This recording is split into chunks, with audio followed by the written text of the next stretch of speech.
Bö.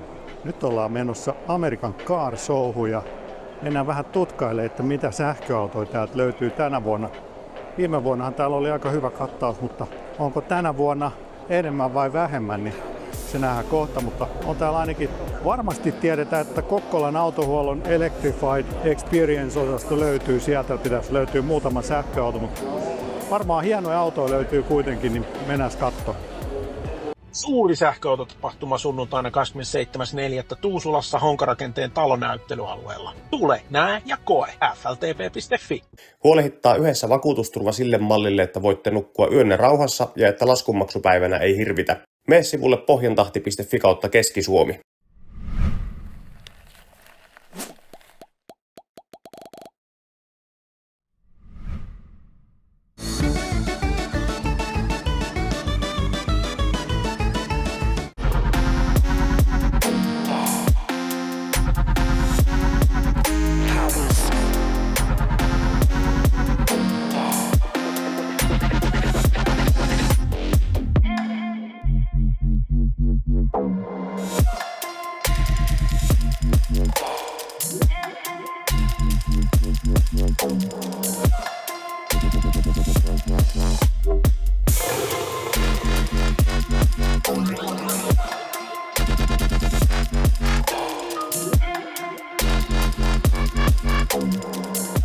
No niin, nyt ollaan tultu tänne Kokkolan autohuollon Electrified Experience-osastolle ja täällähän on tuttuja naamoja. Herra Tesla-kuski on nyt tullut uuden näköisen Teslan kanssa. Mitäs täällä on tapahtunut vuoden aikana? No, vuoden aikana otettiin vähän päivitystä ja lähdettiin vähän hakemaan Suomen leveimpää Teslaa. Onko se nyt Suomen levein? Viimeksi oli Suomen matalin. No sanotaan, että se on ehkä nyt Suomen levein ja matalin. Okei. Ainakin kolmosista. No niin. Mitä sä oot nyt sitten tehnyt tässä? Tää on pullistettu takalokaari ovi-linjalta ja sitten helmalinja tuotu samalla sen verran ulospäin. Että Eli tää koko helma on nyt tullut täältä? Joo, sitä on käännetty eestä vähän mallillisemmin, mutta sitten taaksepäin vähän enemmän. Joo. Uudet vanteet tuotu vähän leveämpänä, ne on 11,5 leveät. Okei, ja paljon se vakiovanne olikaan? 7 vai 8? No, olisiko se joku 8 näissä? Joo. Sitten etulevikkeet ja ne on sitten tuotu tuohon vähän niin kuin etupuskurin levikkeeseen yhdistetty. Joo. Ja etupuskuri on sitten se on Model Y yläosa ja sitten siihen on hitsattu tuo Model X alaosa. Okei. Siitä saatu sitten tuolla matalemmaksi tuo linja. Aha, okei. Mutta se on noin yhteensopiva se Y-puskuri sitten vai? Joo, kyllä se suurin piirtein. Tuo aukko, vähän sitä piti kaventaa, että se menee tuohon konepelin linjaan. Aivan. Sitten värihän keksin tuommoisen vähän 2000-luvun genreen menevä, että joo. Sitten tämmönen paljon muotoja, niin tulee aika hyvin väri esille. Kyllä, tosi hyvin. Vaihtelee kyllä tässä. Joo. Onko toi takasiipi sama kuin silloin viime? Takasiipi on sama, sitä on vähän levennetty ja sitten päädyt on erilaiset kuin aikaisemmin. Joo. Mutta eli kaikki on niinku vähän muutettu? Joo, ja sitten takakonttiin tietysti tehtiin mitäs vähän. takakontissa on sitten? Eli siellä laitettiin vähän, eli siellä on joku vakiosuppari on ja sitten on tuotu vähän 30 lisää sinne. Ja joku eväspullokin. Eväspullo, jos tulee janoa matkalla. Niin. Joo. Mut pakoputkia sä et ole vieläkään saanut. En ole vielä saanut. Katsotaan keksitäänkö jotakin vielä kesän aikana. Joo. Pystyykö täällä vielä ajamaan? Kyllä sillä pystyy. Ajamalla tuoltiin tuolta Varkaudesta ja joo. Ihan hyvin toimii ja ei täristä eikä veteile. Ja okei, samanlainen aja kuin aikaisemmin. Joo.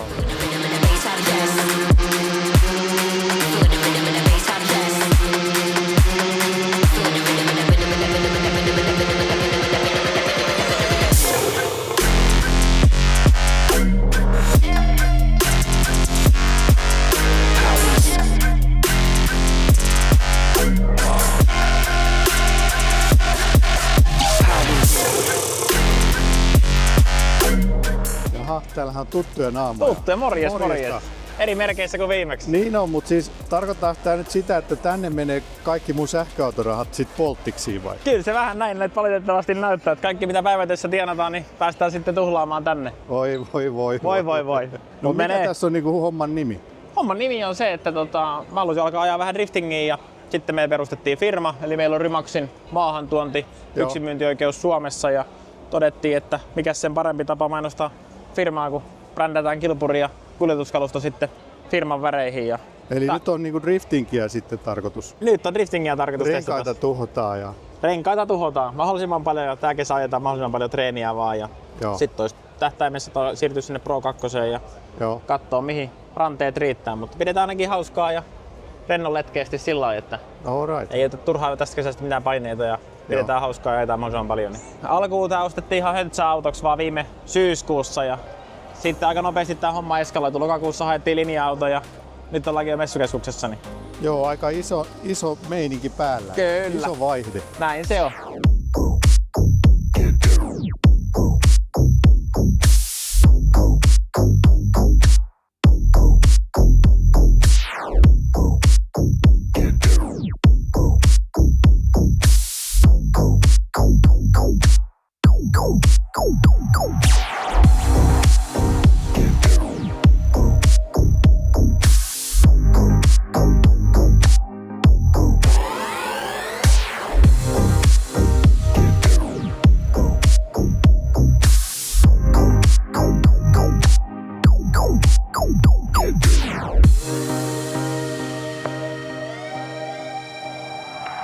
No niin, nyt ollaan päästy tänne ehkä näyttelyn hienoimman auton luokse, eli Meslan.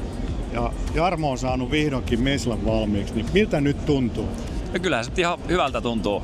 Auto on puunattuna ja kiillotettuna pelipaikoilla, niin fiilis on hyvä, vaikkakin vähän väsynyt. Minkä takia sä oot väsynyt? Eikö nämä valmistu aina nämä projektit tosi ajoissa? Siis eihän se ole näyttelyauto eikä mikään, jos ei se ole vähän kesken, kun se tuodaan messuille. Et viime yönä 3 aikaa mä taisin etuvaloja vielä hinkata tuolla hotellihuoneessa. Okay.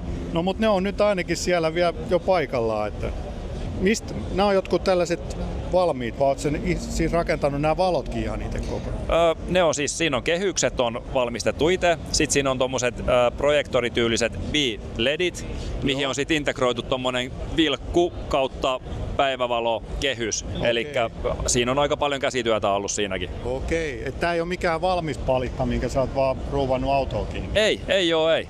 No silloin viimeksi sulla oli vähän niinku vaikeuksia, saaks maalari tehtyä lokasuojat, mutta näköjään sai. Maalari sai tehty lokasuojat kyllä ihan viimeisen päälle, että siinä tuli pikkunen lisäsovitus mulle vielä välissä ja huomasin, että se ei ihan istunut tuolta alhaalta ja mun piti vähän muokata, niin maalari joutui sitten tekemään vähän lisäduunia siihen. Mutta hän sai ajallaan kuitenkin sit kaikki valmiiksi ja puskuri siihen vielä lisäksi, niin saatiin homma maaliin. Joo. No sitten eilen sä tuolla Instagramissa kyselit, että olisiko kellään vanteita, kun vanteet oli unohtunut. Huolettiin. Siis sä olit tilannut ne jo, mutta ne ei ollut tullut vaan sitten. Ne ei vaan kerennyt tulemaan. Tai itse asiassa mulla selvisi, että ne ei edes ole lähtenyt vielä. Okei. Mistä asti ne tulee? Ne tulee Briteistä. Joo. Mut nyt sulla on tällaiset Oreo-keksivanteet täällä. Mistäs nää on? Nää on Rengas Turku toimitti mulle tänään aamulla vähän ennen 10 tänne ja mä vähän sinne paikoille ja ihan huikea homma tosiaan, että sai. No aika hieno palvelu kyllä, että tuodaan paikan päälle. Eilen illalla he oli käynyt vielä pajalla vääntämässä kumit niihin paikoille ja pakkasivat sitten eilen illalla valmiiksi ja tänään tosiaan sit toivat ne tänne. Ihan, ja aika ne istuu hieno. Siihen. Kyllä ne on tavallaan niinku, tää on niin outo auto muutenkin, että sopii siihen. Mut sulla on sit kuitenkin tilattu ne jotkut. Kyllä, ne nyt ei ole vielä lähtenyt sieltä sit kun vähän selvittelin tilannetta, vaikka niiden piti olla lähtenyt jo viikko sitten. Joo. No mitäs sisustasta? Sekin näyttää aika lailla valmiin. Joo, siellä on muutamia pikkujuttuja, kuten saattaa huomata, että turvavyöt, niitä ei oo.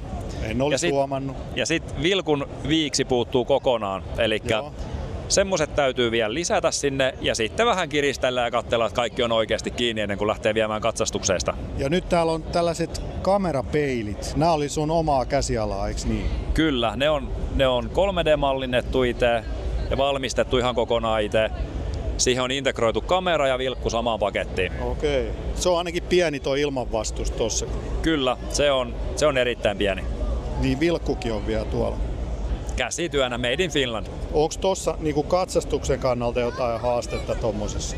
No, siitä käytiin katsastusmiehen kanssa aika pitkä keskustelu, mutta tässähän automallissa ei ole pakollista kun olla toinen peili. Joo. Ja sit kun hän kävi katsomassa minkälainen kuva siitä tulee tuohon kojelautaan, niin hän totesi, että ei oteta tästä semmoista tavallaan ongelmaa, että ne toimi niin hyvin ja niissä oli niin hyvä kuva, että Mites noin näytöt? Näytöissä on omat grafiikat. Mulla ei ole tällä hetkellä se tietokone kiinni siellä. Joo. Se on irti tällä hetkellä. Se on mun työpöydällä. Siinä on vielä vähän koodaushommia, mutta ei ole mitään sen suurempaa. Et hiukan jotain korjauksia. Joo. Miten nuo takavalot, ne on aika vinkeet kanssa, niin miten ne on oikein tehty? Niihin tuli yhtenä yönä semmoinen hyvä visio, että täytyy saada vähän ulospäin niitä tuolta.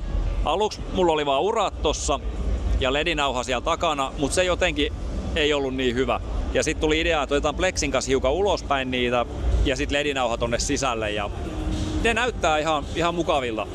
Hiukan niissä on vielä kiillotettavaa, mutta tosta on nyt idean, että minkälaiset ne on ja miltä ne näyttää. Joo. Onko näissä takavaloissa mitään tyyppihyväksyntää, niin kuin e-hyväksyntäjuttuja?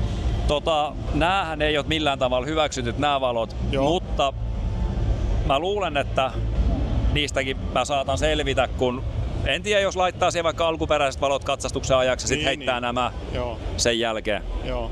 Ja dual motor kyltti on päässyt myös mukaan. Kyllä. Ja huomaa logo tai logo. Merkki. Onko tässä joku tarina takana? Siis mä laitoin TikTokkiin päivityksen, että porukka voi heittää logoehdotuksia tai hahmotelmia. Sieltä tuli yksi todella hyvä hahmotelma ja sitä hiukan jalostin eteenpäin ja tommonen sit tuli. No niin.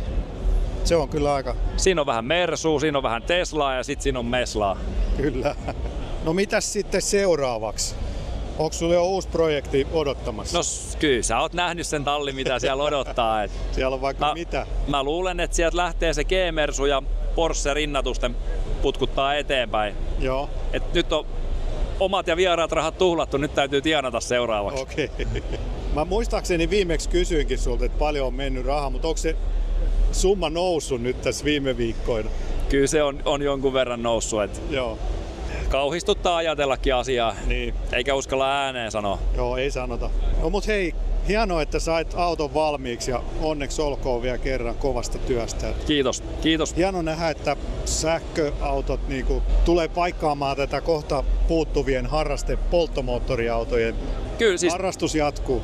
Kyllä, eihän näissä mitään samanlaista rakentamista, se vaan vaatii vähän erilaista suhtautumista siihen moottori- ja voimalähteeseen. Kyllä. Alright, kiitos. Kiitos.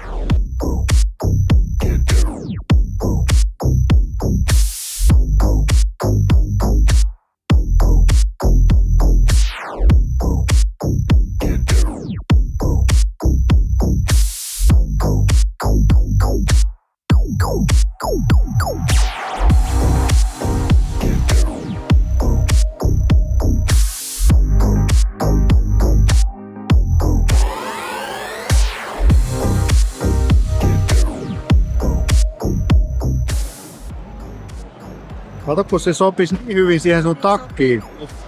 Kato, nalleauto, eikö se olisi kiva? Ois. Tää on hieno. Täällä on sitä paitsi laukulle paikka. Olisiko laukulle paikka? Mitä mahtuu kuule? Kato, takakonttikin on aika iso. Sepä tämmönen 50-luvun muotoilu ja tää väri. Noin.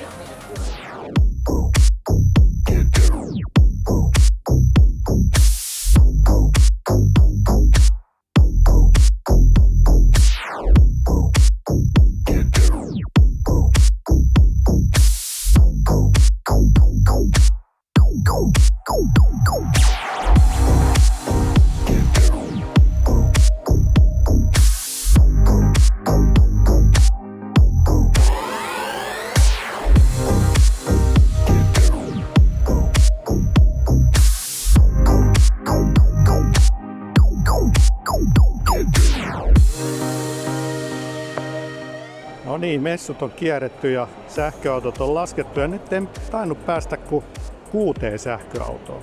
Ehkä vähän vähemmän kuin viime vuonna, mutta oli sentään kuitenkin tämä oma osasto sähköautoille, niin sehän on hyvä kehityssuunta. Ensi vuonna sitten enemmän. Käykää tilaa kanava ja kommentoikaa miltä sähköautot näytti American Car Showssa ja onko autoharrastamisella tulevaisuutta, kun sähköistyminen lisääntyy. Palataan seuraavaan sähköautovideoon. Pöi pöi!